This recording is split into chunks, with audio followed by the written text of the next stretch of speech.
Oke, selamat siang. Eh, di Zoom episode ini kita hadirkan sekarang ini adalah kesaksian Bu Alia, ya kan, mengenai keimanan dia atau kesaksian dia lah. Jadi waktu saya berikan kepada Bu Alia, silakan Bu Alia untuk memberikan kesaksiannya di Zoom Oke, episode ini. Assalamualaikum semuanya. Selamat siang, Shalom. Ya, saya Alia. Benar yang dikatakan Kaisar tadi, saya mantan Islam, ya, dan SD, SMP saya sekolah di sekolah Islam, ya, sekolah Islam. Terus setelah SMP itu sebetulnya saya sudah diterima di sebuah aliyah ya di apa sekolah Alia itu selevel SMA. Tapi nggak tahu oleh saudaraku yang lain, aku diambil, disuruh disuruh pindah ke kota lain. Katanya, kamu ngapain sih sekolah di madrasah terus? Madrasah itu kan sekolah ya artinya. Madrasah ibtidaiyah, madrasah sanawiyah, madrasah aliyah, madrasah terus nanti kamu mandarusa bilang gitu. Saat itu aku kesel gituin ya. Eh, di daerah saya itu saya tidak ada orang Kristen tapi jumlahnya sangat sedikit. Lebih banyak orang-orang kepercayaan ya, orang Hindu banyak, orang kepercayaan banyak, tapi jumlah orang Kristen saat itu ya, itu masih sangat sedikit. Aku bahkan nggak kenal satupun orang Kristen di sana. Jadi nggak. Jadi SD SMP itu saya nggak pernah bergaul dengan orang Kristen. Yang bergaul justru dengan orang orang Hindu, orang kepercayaan kayak gitu-gitu. Tapi saya tidak anti dengan tidak benci dengan kekristenan. Saya adalah produk pendidikan zaman itu yang mengajarkan tentang Pancasila, mengajarkan tentang hidup dalam perbedaan, saling menghargai. Ya, itulah. Sehingga ketika saya pindah ke sebuah kota di lain di Malang ya, saya kuliah, saya suka bergaul dengan justru dengan orang-orang yang non Jawa, non Islam. Nah, bahkan teman-teman saya banyak yang Kristen. Saya join dengan sebuah grup ya, grup di kampus itu mayoritas anggotanya adalah orang Kristen. Tapi saya tetap tidak terpengaruh ya dengan karena memang mereka tidak pernah bicara tentang kekristenan ya. Kami bicara tentang hal-hal yang ada di kampus aja tentang materi tentang perkuliahan gitu ya.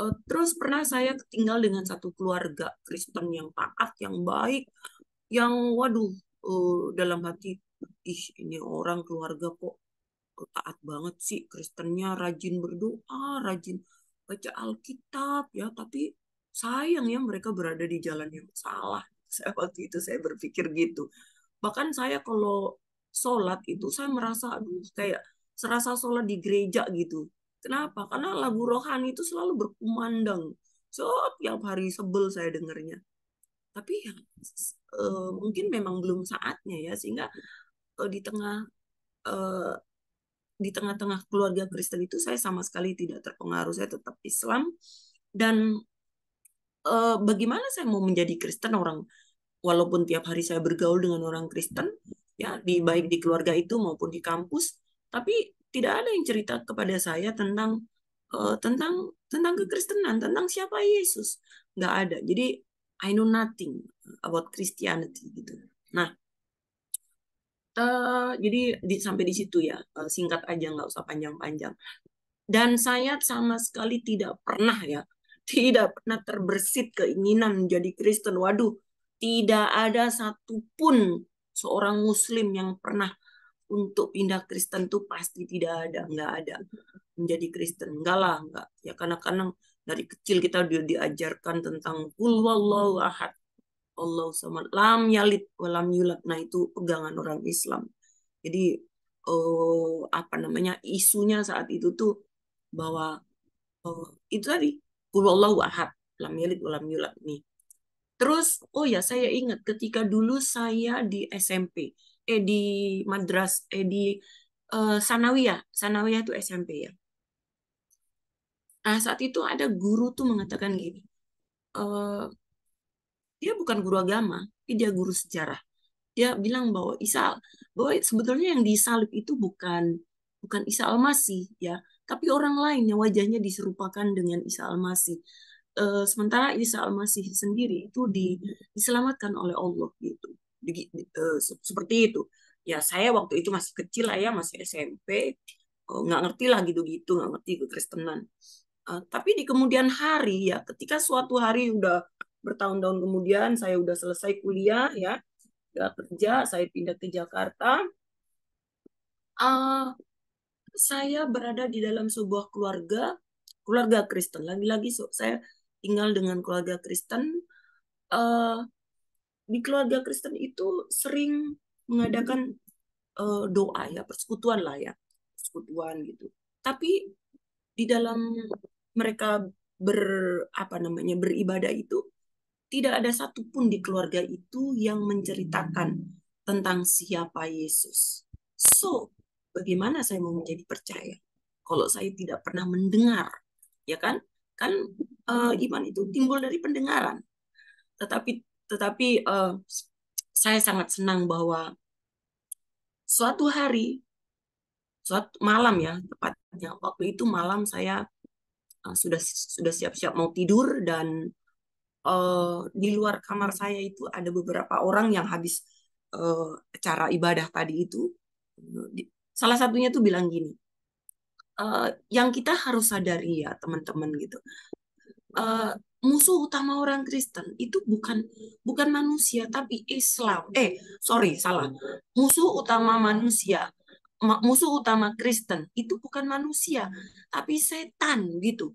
Buat saya kalimat itu seperti bom yang kayak kepala saya itu kayak kena bom gitu rasanya.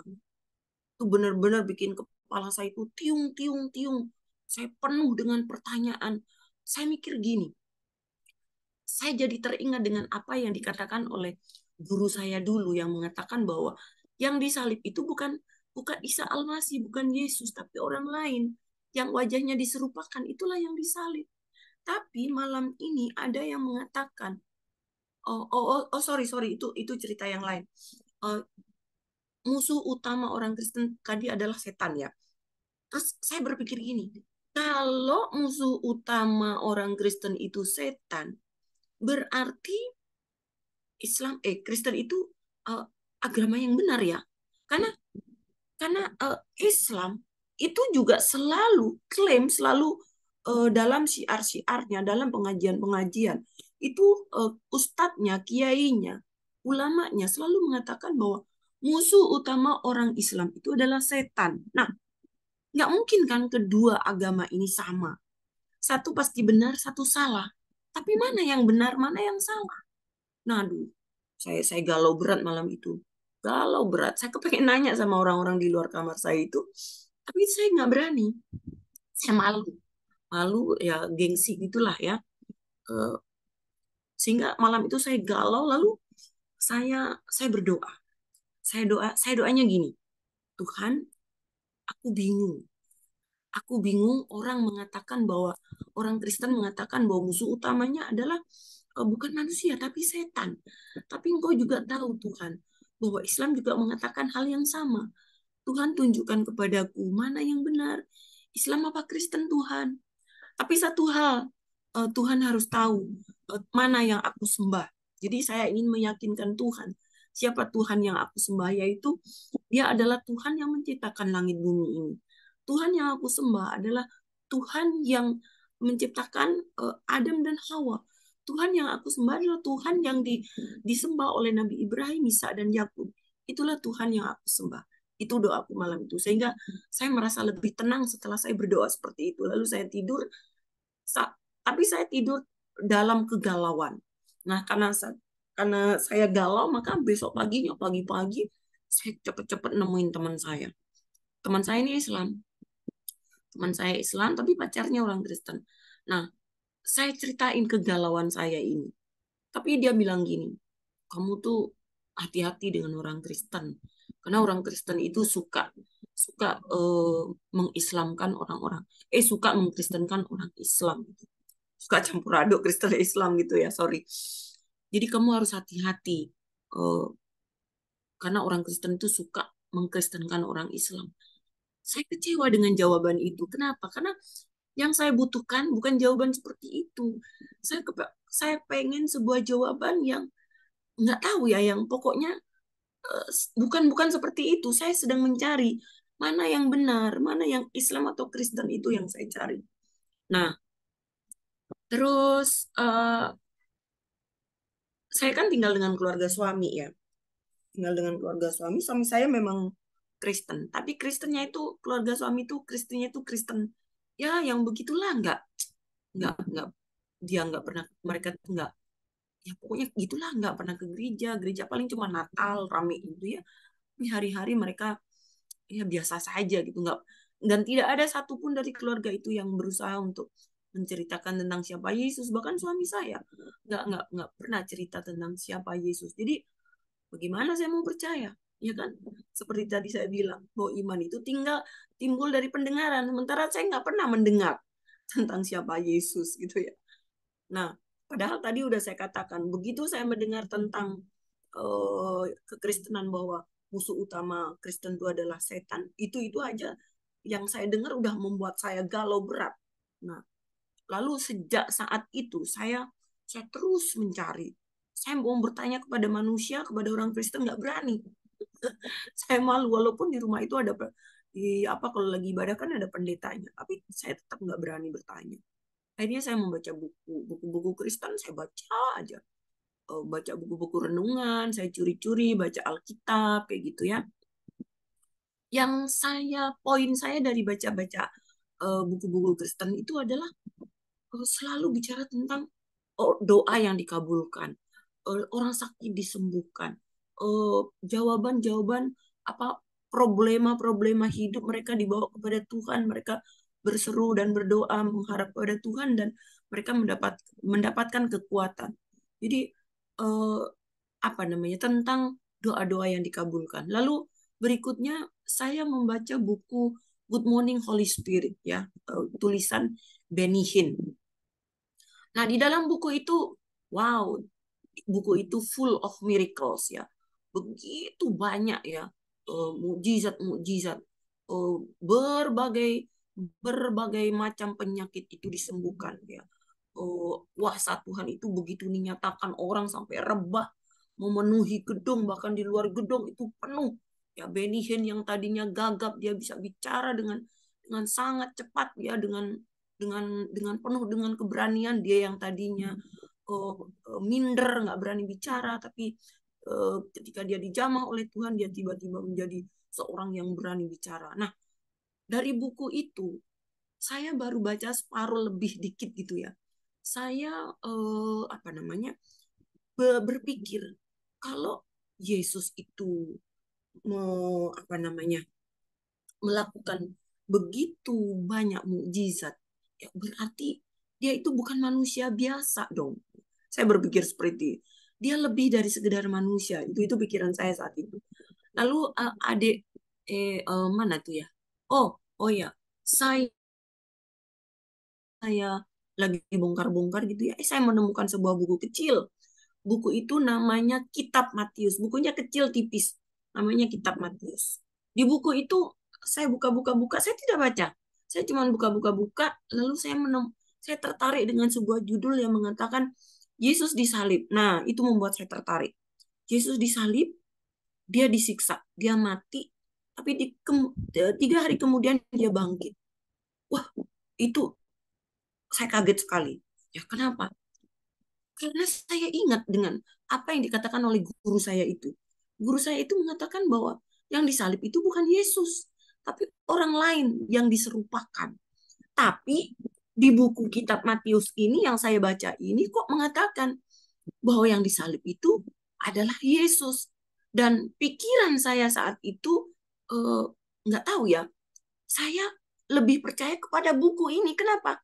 Karena Yesus itu kan miliknya orang Kristen, dan buku ini ditulis orang Kristen. Ya, nggak tahu, saya merasa lebih percaya dengan apa yang ditulis. Yesus ditulis oleh orang Kristen. Saya yakin bahwa eh, apa namanya, saya lebih tahu isi rumah saya. Ya, kalaupun misalnya saya cerita kepada kaisar rumahku tuh begini, begini, begini. Tetapi pengetahuan kaisar tentang rumahku pasti tidak akan sama dengan pengetahuanku tentang rumahku. Jadi saya yakin orang Kristen lebih tahu tentang kitabnya. Seperti itulah yang saya yakini, bahwa saya merasa bahwa salib versi Alkitab yang saya baca itu eh, lebih saya percaya daripada salib yang diceritakan oleh guruku itu tadi. Ya, jadi seperti itu. Eh, terus satu lagi, bagaimana rasanya ketika saya sudah, oh ya, dari tadi buku yang saya baca tadi itu ya, separuh lebih dari yang saya baca, akhirnya saya mulai mulai membuka hati. Saya mulai membuka hati, saya mencoba ikut-ikut gitu ya kegiatan ibadahnya orang Kristen, dan saya melihat orang Kristen ini kok ibadah kok gitu ya. Kalau ibadah itu mereka tutup mata lalu angkat tangan, terus terang itu menggetarkan hati. Saya merasa orang ini menyembah Tuhan. Orang seperti inilah orang yang menyembah Tuhan. Ya, mereka sungguh-sungguh, mereka tidak menoleh ke kiri ke kanan, matanya tidak jelalatan, mereka tidak terketawa-ketawa, mereka menutup mata, tangannya terangkat ke atas, dan mereka menyembah Tuhan. Jadi saya merasa, wow, inilah orang, ini orang menyembah Tuhan beneran ini. Nah, jadi saya melihat orang Kristen gitu ya kalau kalau kalau lagi ibadah ya. Terus uh, bagaimana dengan saya ketika saya Islam? Apakah saya di dalam beribadah juga sungguh-sungguh seperti orang Kristen tadi yang saya ceritakan? Ketika saya Islam, ketika saya sholat, ya, saya berusaha, saya tidak tutup mata. Kenapa? Kalau kalau saya sedang sholat, saya tutup mata, maka pikiran saya pasti kemana-mana. Pikiran saya pasti kemana-mana. Karena itu saya buka mata, mata saya tertuju kepada sajadah supaya saya fokus. Tapi apa yang terjadi? Nggak bisa. Ternyata tetap saya nggak bisa fokus. Tetap nggak bisa fokus. Hati dan pikiran saya tetap kemana-mana gitu. Walaupun saya berusaha gitu ya, apa sholat sholat wajib, sholat sholat sunnah, mau yang ba'da mau qobla ya, sholat sholat sunnah seperti itu, atau bahkan saya bangun malam ya ketika orang-orang sedang tidur, saya bangun, saya sholat tahajud, ya, sholat tahajud banyak rakaat yang saya jalani, saya wirid wirid apa namanya, banyak yang saya lakukan, lalu saya baca Quran, surat Al-Baqarah, surat Yasin, Al-Waqiah, surat Yusuf, itu surat-surat panjang-panjang yang saya lakukan. Saya surat Al-Baqarah itu saya baca habis, ya itu kan panjang. Semua Al-Waqiah, Yasin, surat Yusuf itu kan panjang. Itu saya baca habis semuanya. Tapi saya tidak merasakan apa ya, seperti yang saya lihat kesungguhan di dalam beribadah seperti orang Kristen tadi. Saya hanya merasa puas. Saya merasa puas karena saya telah beribadah sebanyak itu. Pahala saya pasti banyak. Itu pikiran saya saat itu. Nah, jadi beda sekali ketika saya pada akhirnya saya menjadi Kristen. Wow, ketika saya menjadi Kristen, saya tidak perlu berjuang seberat itu. Saya nggak perlu berjuang, apa ya, untuk bisa merasakan Tuhan yang hidup. Saya tidak perlu berjuang. Kenapa? Karena ketika saya memanggil nama Tuhan Yesus, maka kehadirannya itu bisa saya rasakan. Ketika saya mau mengangkat satu pujian, saya bisa rasakan hadiratnya. Ya, bahkan ketika saya di dapur, saya masak, ketika saya berjalan, ketika saya ada di bis, saya nyanyi pelan-pelan, ketika saya berjalan pergi ke pasar, saya bersuka cita sambil menyanyi. Saya rasakan Tuhan yang hadir. Kenapa? Karena Yesus adalah Allah yang hidup. Makanya tempo hari saya nanya kepada Don, ketika kamu Islam, ketika kamu Kristen, pernah nggak rasakan? Pernah nggak kamu ngalamin Allah yang hidup? Ya, orang orang Kristen mempunyai pengetahuan tentang kekristenan wajib. Orang Kristen membaca firman Tuhan tiap hari itu wajib. Tetapi itu tidak cukup. Orang Kristen juga harus mengalami Allah yang hidup. Ya, jadi kekristenan jangan hanya sebatas pengetahuan. Ya, setinggi apapun pengetahuanmu, sebanyak apapun pengetahuanmu tentang kekristenan, tentang firman Tuhan, tentang teologi apapun, tapi kalau nggak pernah mengalami Allah yang hidup, maka dia akan mudah tergoyahkan imannya. Ya, lihat perempuan cantik sudah tergoyah imannya. Membuat nih kamu mau nggak kamu jadi artis dengan nanti namamu terkenal, nanti kamu punya uang. Yang penting kamu tinggalkan Yesus, udah tergoyahkan. Aduh, jangan seperti itu. Jadilah orang Kristen yang mengalami Allah yang hidup, yang mempunyai pengetahuan tentang kekristenan, baca firman Tuhan setiap hari itu wajib. Ya, supaya kita menjadi seorang Kristen yang tangguh, yang kuat, yang menjadi terang, ya, yang hidup damai, yang sejahtera, yang walaupun seberat apapun masalah yang kita hadapi setiap hari, kita tetap tenang, kita tetap damai, tetap tetap apa ya, sejahtera di dalam hati kita. Saya sudah saya sudah mengalami yang namanya apa ya? 4 tahun pertama saya menjadi Kristen itu apa ya? Saya merasa, aduh, saya merasakan sulit saya menemukan orang Kristen di sekitar saya itu yang bisa saya jadikan teladan. Maaf ya, sorry saya harus ngomong apa adanya. Banyak orang Kristen munafik, banyak orang Kristen yang lidahnya ketus, ya, yang sombong, yang self-centered, yang money-minded. Banyak orang seperti itu. Dan itu nggak sesuai. Menurut saya, waktu itu saya masih baru. saya, rasanya saya kayak mau nangis semuanya. Jadi apa namanya? Karakter seperti itu menurut saya tidak sesuai dengan firman Tuhan yang diajarkan oleh Yesus. Ya, ajaran Yesus itu apa sih yang utama? Kasih. Kasih. Kalau orang tuh punya kasih, dia tidak sombong, dia tidak tinggi hati, dia tidak akan merendahkan orang lain, dia tidak money minded, ya. Jadi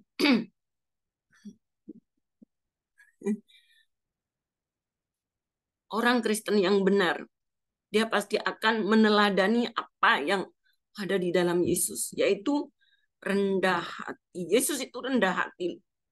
Gimana nggak rendah hati? Bayangkan, Jesus is the King of the King.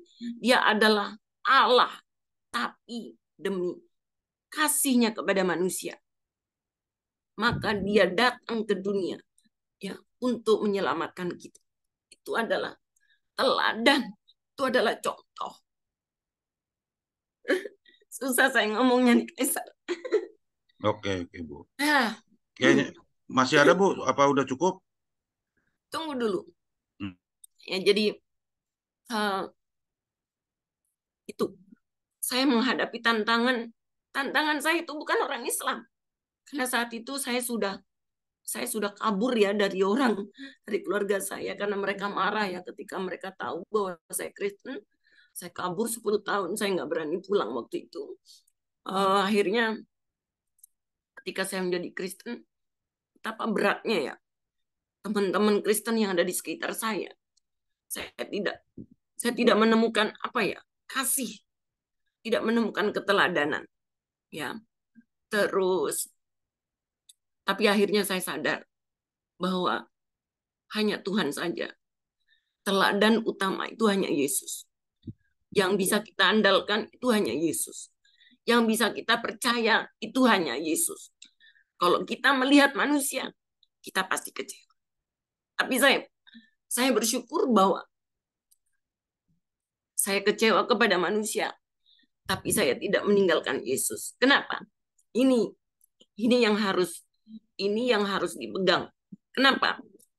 Walaupun saya kecewa kepada orang Kristen, saya tidak ninggalin Yesus karena saya merasakan, saya mengalami Yesus adalah Allah yang hidup. Saya kadang membanding-bandingkan. Tahun pertama saya menjadi Kristen itu, saya membanding-bandingkan.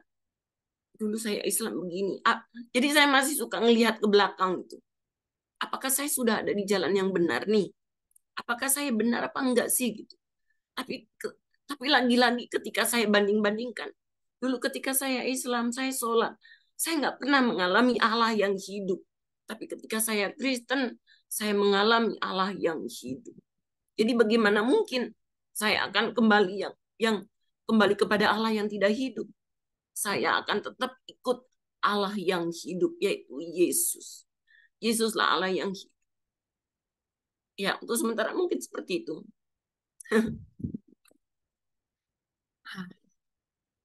Silakan Kaisar. Aku susah nih ngomongnya. Jadi Oke, terima kasih Bu Alia ya atas kesaksiannya. Ya ini dari kesaksian Don, eh, saya mendengar tuh ada perbedaan ketika Don ada kekecewaan pada saat di dalam Kristen, tetapi Bu Alia ini tetap ya kan, tadi dengan kita dengar sendiri dengan kesaksiannya. oh Tapi ya, satu lagi Kaisar, satu apa lagi. tuh? Ah, jadi setahun saya menjadi Kristen. Mm-mm, Nah, waktu itu saya ingat sekali itu malam tahun baru. Jadi dalam mm, keluarga suami saya ini ada tradisi malam tahun baru itu semuanya kumpul semalam suntuk. Nah, ya, malam itu keluarga itu memutuskan. Keluarga suami saya itu Kristen semuanya. Jadi keluarga mm, itu memutuskan meminta saya pergi dari rumah mereka, ya. Kenapa? Karena suami saya yang notabene orang Kristen, dia sudah punya istri lain. Dia kawin lagi dengan perempuan lain. Jadi mm, saya keluar dari rumah itu tanpa mereka memberikan satupun uang pesangon untuk membeli susu anak saya, atau nggak ada satu sen pun, tidak ada. Saya benar-benar pergi. eh, jadi akhirnya terpaksa saya mencari-cari tempat kos yang saat itu saya masih sangat sederhana ya, karena saya baru kerja. eh, Tempatnya juga jauh ya, kalau di Jakarta sini kan mahal-mahal. Akhirnya saya kosnya itu uh-uh, di daerah Tangerang ya. Kebetulan itu punya teman saya yang cuman kosnya itu cuman 75 ya. Dan saya terpaksa ninggalin anak saya. Saya titip sama mertua saya, nanti saya bilang nanti saya akan ambil lagi kalau saya sudah punya uang, saya bilang gitu. Dan puji Tuhan, eh, sampai suatu hari saya sudah, Tuhan mampukan untuk cari kos yang dekat dengan tempat saya kerja ya.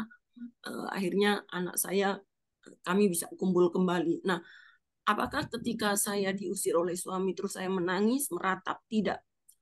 Luar biasa ya, di dalam Kristen itu saya rasanya hidup itu memang secara manusia itu kayaknya hina banget, menderita, tapi hati saya itu penuh dengan puji-pujian, menyanyi.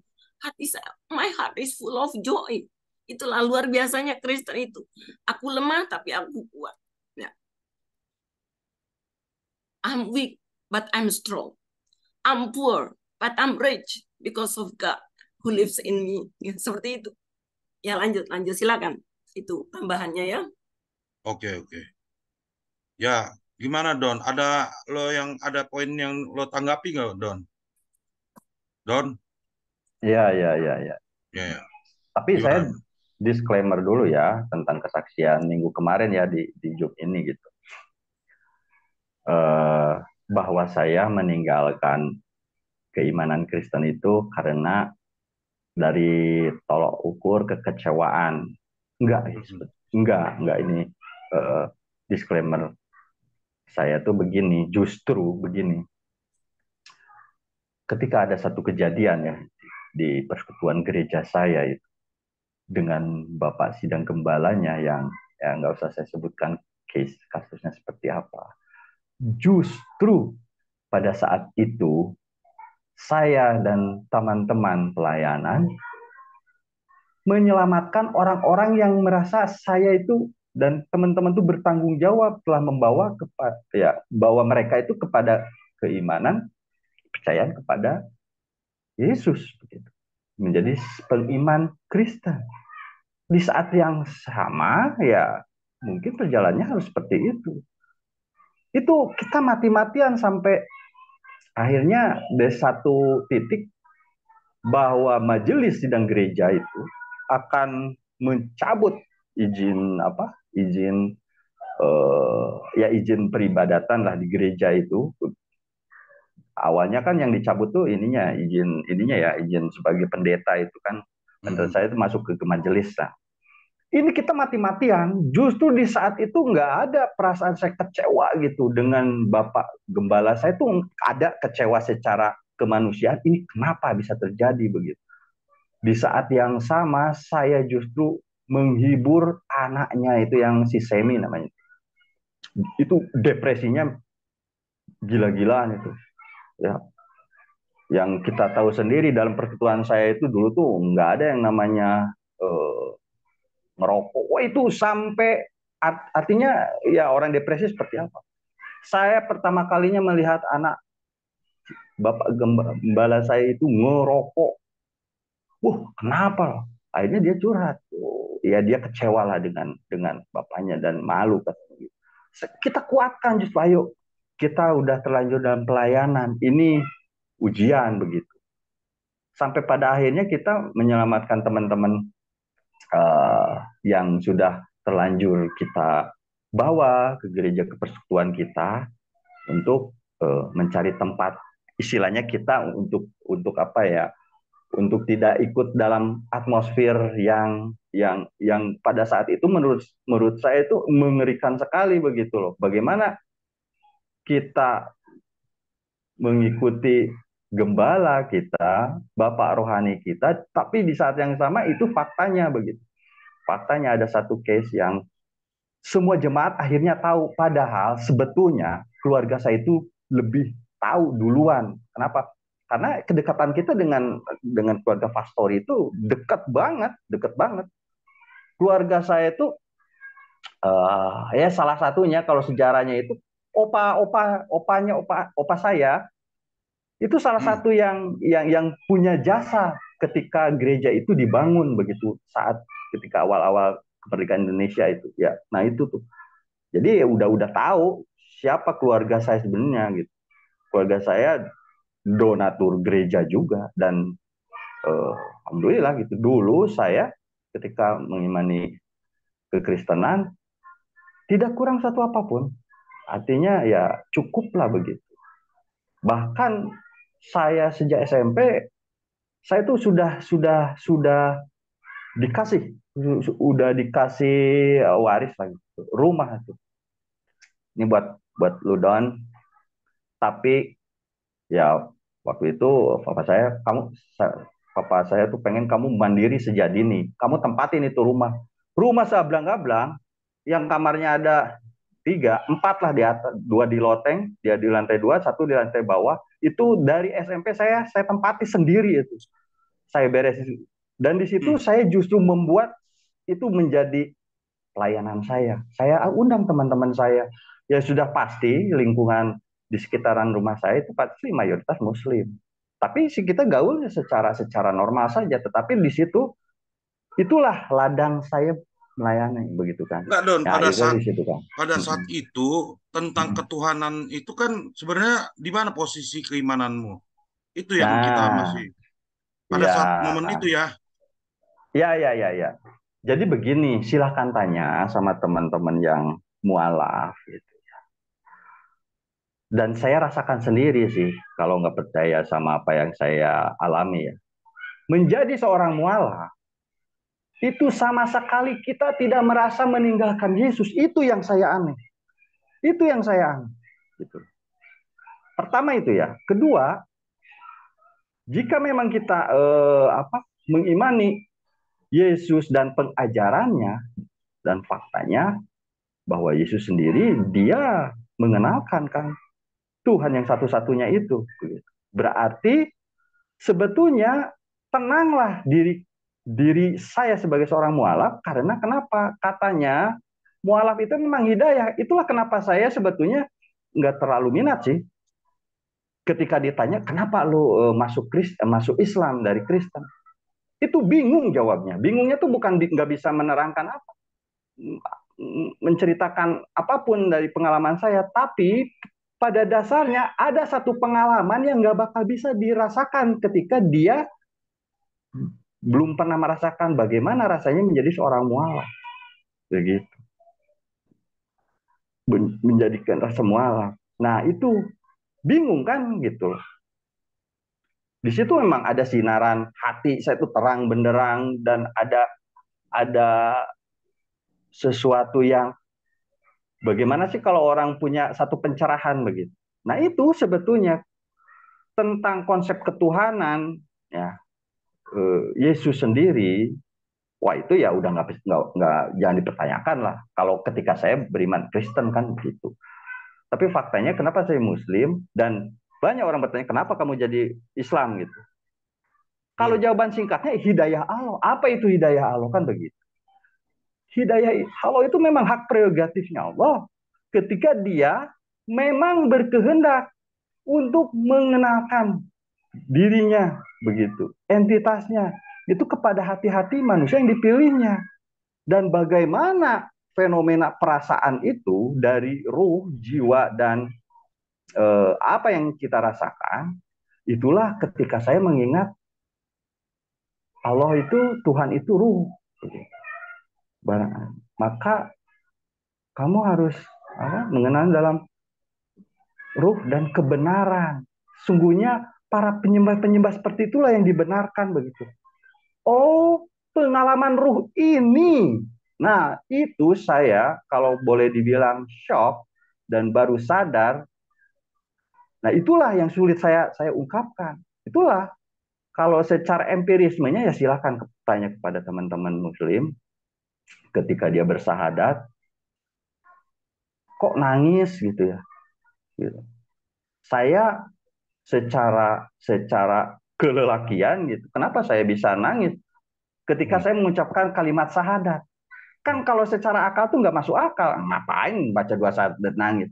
Kan itu yang hanya dilihat dari kacamata di luar yang orang nggak ngalamin. Dan bahkan katanya Muslim yang sejak lahir pun ingin merasakan kenapa kamu tuh begitu gitu. Nah, ini nih yang sulit. Karena itu pengalaman ruh, pengalaman apa ya, yang maha goib gitu loh. Tetapi itu nyata. Kenapa?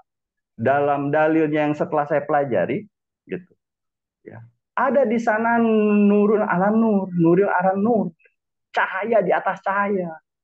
Jika ada, saya meyakini di depan saya itu ada sebuah apel gitu, itu hanya karena apel itu disinari cahaya gitu. Nah, itu apel itu warnanya gitu loh. Ketika saya rasakan kalau matang itu manis, agak agak agak muda, ada masa-masanya begitu ya. Ya itu karena indrawi saya bekerja di sana. Saya punya mata yang normal. Nah, tapi ada cahaya di atas cahaya, nuril anan nur. Itu saya tahu sejatinya si apel itu apa tuh. Dan bagaimana itu diberi ilmu dan diberi sinar terang cahaya itu kepada ruh saya. Dan di saat itu saya mengenal sesungguhnya siapakah Tuhan yang sejati. Begitu. Dan yang saya sedang imani sekarang, dia Allah. Nah, ini nggak bisa. Saya paksakan kamu harus ngerasain loh. Saya itu begini nggak bisa. Kenapa? Karena memang la ikraha fiddin kan begitu. Makanya la ikraha fiddin fatabayanu rusdu minal ghai katanya begitu. Tidak ada paksaan dalam eh, menuntut menerima satu petunjuk. Nah, kan agama Islam itu kalau terjemahannya tuh sungguh telah nyatalah gitu. Mana petunjuk yang terang benderang, nyata, yang lurus dan yang gelap, tersesatkan. Nah, begitu. Artinya setelah saya sedikit pelajari, oh ini loh yang saya alami dulu. Nah, kan bingung tuh cara saya betapa saya menjelaskannya. Dan ada dua perbedaan ketika sikap dan psikologis ketika saya berkali-kali menjadi saksi dengan mata dan kepala saya sendiri waktu saya mengiman Islam Kristen ya, ada beberapa Muslim yang menerima Yesus begitu ya, istilah masuk ke imanan Kristen lah begitu, kekristenan. Dan di sanalah ketika ada pembeda kenapa dalam keimanan Kristen Tuhan itu sang penyelamat itu sudah pasti. mengingat bahwa mujizat-mujizat yang Yesus lakukan, gitu. Betapa banyak kesembuhan-kesembuhan yang dilakukan berbagai KKR, kebaktian kebangunan rohani, itu saya sempat beberapa jadi panitia ketika pendeta saya mengadakan KKR. Nah, dan di sana apakah ada yang sembuh? Ada, betul. Itu. Tetapi apakah semurah itu gitu? Kita meyakini ada satu entitas Tuhan, ya, yang kita persyaratkan itu Tuhan ketika Dia sanggup menyembuhkan saya, itu Tuhan ketika Dia bermukjizat begitu, bahkan dicatat dalam kitab suci begitu kan, di dalam Bible. Itu Tuhan ketika Dia berkorban demi keselamatan kita. Artinya ada sesuatu yang kalau saya perbandingkan akhirnya dengan Islam. Kenapa Islam itu ada agama yang murni? Ya. Di sana ada satu keikhlasan. Keikhlasannya itu rodi itu billahi robba. Aku ridho serido-ridonya, rela serelanya. Allah itu Tuhanku. Wabi islami dina. Islam dan petunjuk keselamatan itu menjadi jalan agamaku. Agamaku itu kan sesuatu yang kita rela terikat kepadanya. Gitu. Bagaimana dengan keselamatan? Nah, saya sempat punya satu analogi. Ketika Tuhan memperkenalkan diri kepada kita, ketika dulu kita masih berbentuk ruh dan sekarang menjadi jasad manusia dan di dalamnya ada ruh. Seorang mu'alaf itu, ya, saya analogikan seperti ini. Saya ingin ketemu sahabat lama saya. Dan pada satu titik dia tiba-tiba menelpon kepada saya. Halo Don, apa kabar? Masih ingat kan? Saya nih siapa? Rudi. Oh, gitu. Oh Bang Rudi. Bukan, Pak kabar Bang. Gitu kan. Iya nih. Gitu. Bla bla bla bla bla bla. Kangen-kangenan lah. Don, main Don ke rumah. Nah gitu loh. Dan saya tahu di rumah si Rudi itu kanan kiri depan belakangnya itu ada kolam gurame misalnya. Atau ada apa ya, kolam ikan yang ketika pada saat itu saya tahu dia itu ya punya itu gitu. Nah, keimanan Islam ya punya satu konsep, saya akan datang dulu dan saya akan menuntaskan kerinduannya saya dulu. Datang itu ke si Rudi itu. Oke bro, kapan gua ketemu nih, kangen banget. Iya datang Don, datang saya gitu. Tanpa nanti gua kasih gurame lu. Kan itu tuh favorit lu Don. Gua bakarin lu sekenyang-kenyangnya di sini. Siap, Bu, tapi bukan itu tujuan saya. Tujuan saya itu saya kangen sama teman saya itu. Tapi terpaksa saya bandingkan dengan ketika ada seorang non-Kristen masuk Kristen. Itu dengan prasyaratnya yang kayak begini. Rud, gua mau datang ke rumah lu loh. Gua kangen, tapi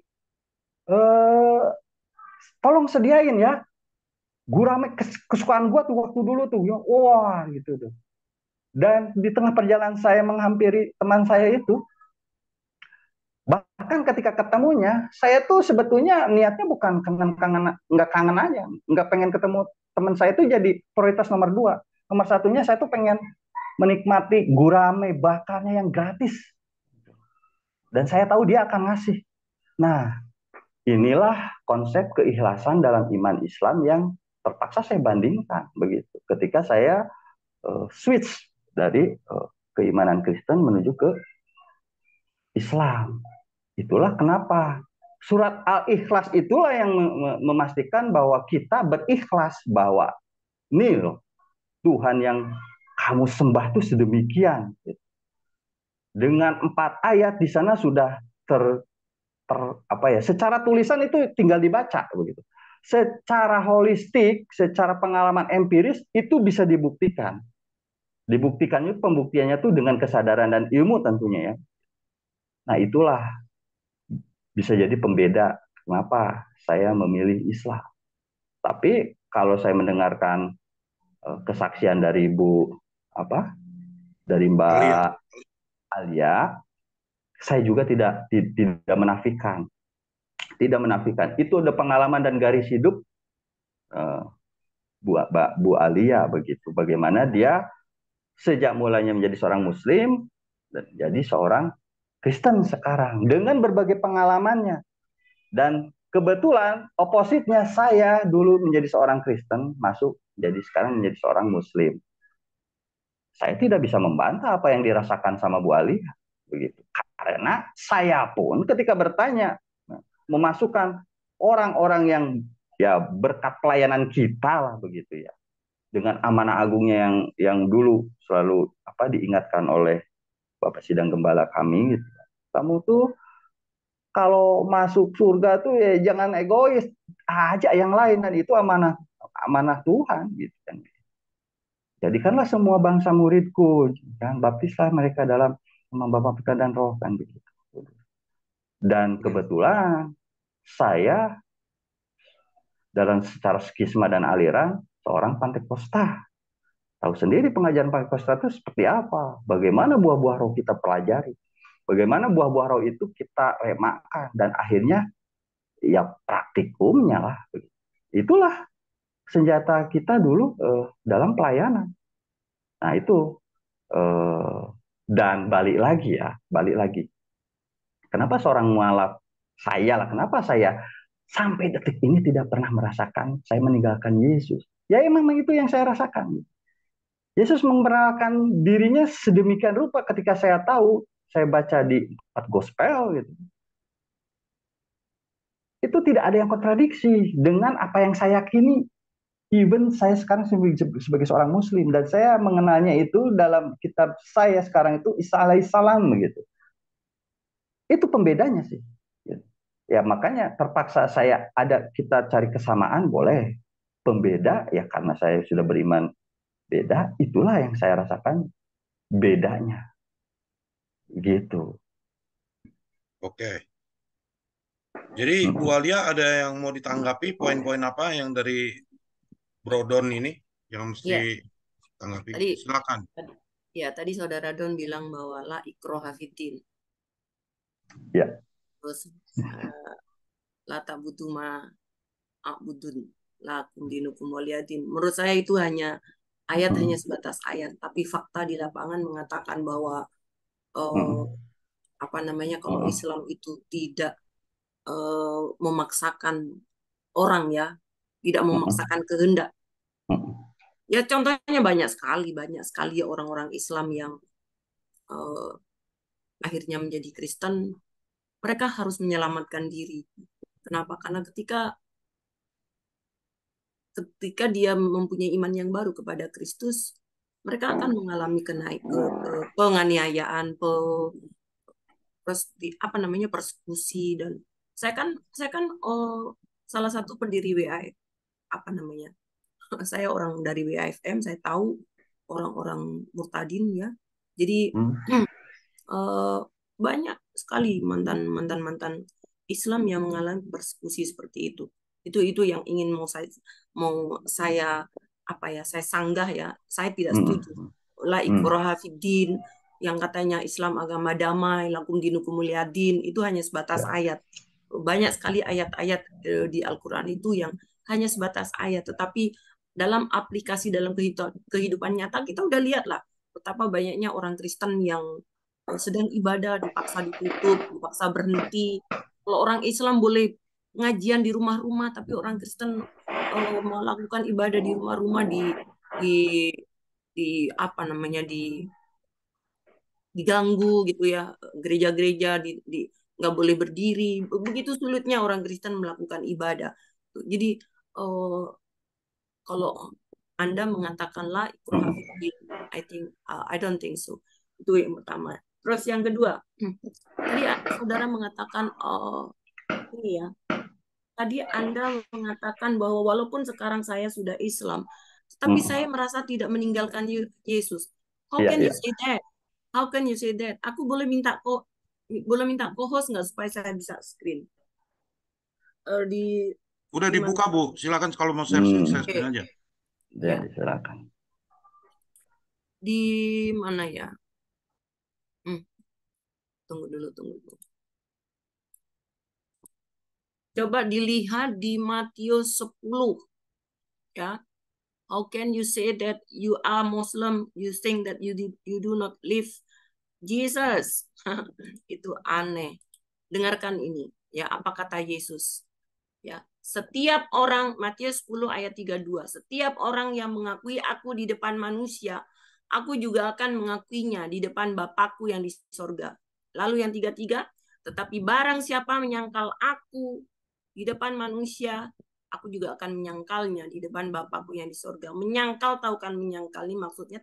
Menyangkal itu dia tidak mengakui keilahian Yesus, tidak mengakui dia adalah anak Allah, tidak mengakui bahwa Yesus datang ke dunia ini adalah untuk menjadi anak domba Allah yang menghapus dosa dunia.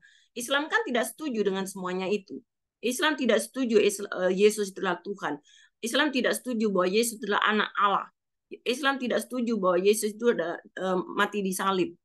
Ya. Jadi bagaimana Anda mengatakan bahwa walaupun saya sudah Islam, tapi saya merasa tidak meninggalkan Yesus. Ya, Yesus mungkin tidak meninggalkan Anda karena dia mengasihi Anda. Dia menunggu Anda untuk dia kembali ke dalam pelukannya. Ya, karena Tuhan itu adalah Allah yang kasih. Dia adalah Allah yang sabar, ya, walaupun anak-anaknya kadang-kadang kita melihat orang-orang Israel yang berlaku sedemikian rupa, menyembah berhala-berhala, tetapi ketika mereka mengalami kesengsaraan, mereka berseru kepada Tuhan, Tuhan mengulurkan tangan. Ya, jadi menurut saya itu nonsen, ya, bahwa itu hanya klaim Anda sendiri bahwa saya merasa bahwa saya tidak meninggalkan Yesus. Terus mana tadi lagi? Nah, kalau di kitab Keluaran, ya, apakah Anda setuju dengan kitab Keluaran ayat 20 bunyinya gini, ayat 17. Jangan mengingini rumah sesamamu, jangan mengingini istrinya atau hambanya. Intinya jangan mengingini. Ya, saya mau ambil poin di sini, jangan mengingini istrinya. Lalu kita bandingkan dengan Matius 5 ayat 28. Ayat 28 itu Yesus mengatakan hal yang sama, poinnya sama. Apa yang dikatakan oleh Yesus? Yesus mengatakan, ini Matius berapa ini? Oh, salah. Matius 5. Sorry. Matius 5 ayat 28. Dikatakan di sini. Tetapi aku berkata kepadamu, setiap orang yang memandang perempuan serta mengingininya sudah berzina dengan dia di dalam hatinya. Jadi Keluaran 20 ayat 17, jangan mengingini istrinya. Lalu Yesus di Perjanjian Baru mengatakan memandang dan mengingini perempuan itu saja udah dianggap berzina. Jadi artinya apa? Ini sangat, ini kan berbeda dengan konsep apa yang ada di Quran gitu loh. Beda sekali. Ya, beda sekali. Kalau di Quran kan ya kita tahu lah ya. Gimana ya ngomongnya? Memandang perempuan, mengingini itu sudah berzina. Ingat ya, jangan mengingini istri orang lain. Nah, kita udah tahu semua ya bagaimana tentang pengajaran di dalam Al-Quran, di dalam Islam. Ini sangat bertentangan dengan pengajaran yang ada di Quran. Mengingini perempuan lain. Ya. Jadi Islam itu, Kristen itu sangat menjaga yang diutamakan di dalam Alkitab, baik Perjanjian Lama maupun Perjanjian Baru, itu adalah hidup dalam kebenaran, hidup dalam kekudusan. Satu istri untuk selamanya. Itu kan bertentangan dengan ajaran yang ada di Islam. Jadi bagaimana Anda mengatakan bahwa saya tidak meninggalkan Yesus? Anda boleh bisa bicara seperti itu, tapi faktanya Anda meninggalkan pengajaran Yesus. Ya, itu. Jadi banyak juga orang Islam yang mengatakan bahwa oh, I love Jesus, that's why I become Islam. Itu konyol menurut saya, ya. Itu naif. How can you say that I'm Muslim because I love Jesus? How can you say that? Nggak mungkin. Because you do not do what Jesus said. Itu jelas nggak ini, nggak apalah, nggak sesuai kalau Anda mengatakan saya tidak meninggalkan Yesus. No, itu tidak sesuai, nggak. Terus kalau Anda tadi mengatakan Allah itu udah tadi ya tentang Allah Allah SWT itu ruh ya. Tadi Don mengatakan bahwa saya merasakan itu bertentangan dengan keyakinan Islam. Allah itu bukan ruh, zat. Ya, orang Islam mana ada? Nggak ada yang pernah mau mengatakan bahwa Allah itu adalah ruh. Ya, hanya di Kristen yang mengatakan Allah itu adalah ruh.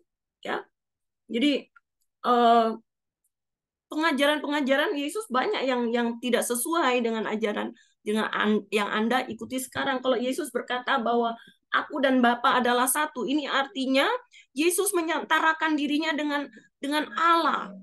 Sementara kalau di dalam Islam itu kan tidak boleh ada yang menyekutukan Allah, tidak boleh ada yang menyamakan dirinya dengan Allah, tidak boleh. Allah Subhanahu wa taala itu adalah satu-satunya. Sementara di Alkitab Yesus berkata, "Aku dan Bapa adalah satu." Yesus menyetarakan dirinya dengan Bapa, dengan Allah.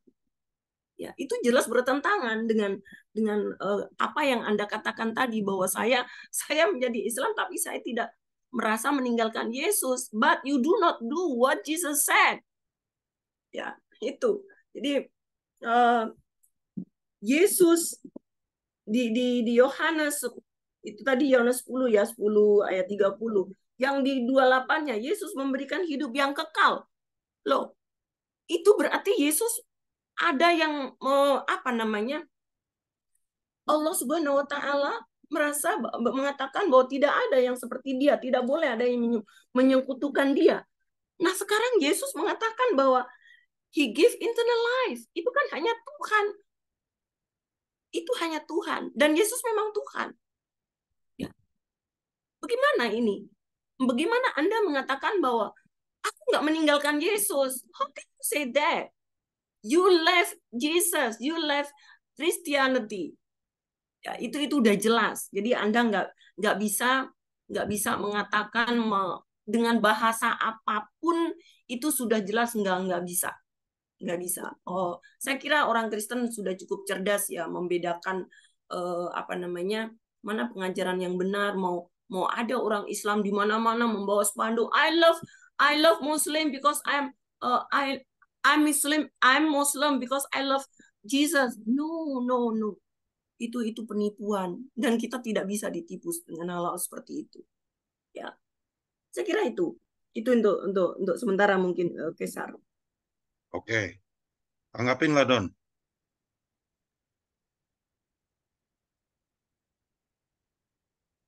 Don, mana? Si Don. Oke, oke, oke, oke. Oke, saya tanggapi dikit ya. Jadi begini, saya sampai sekarang yakin sesoleh apapun ya seorang yang mengklaim bahwa dirinya beriman Kristen, aduh ini ada dulu nih. Kita rehat dulu nih kayaknya. Rehat dulu deh. Rehat, gua Oke, nggak stop dulu apa-apa. ya recordingnya. Wah, Oke.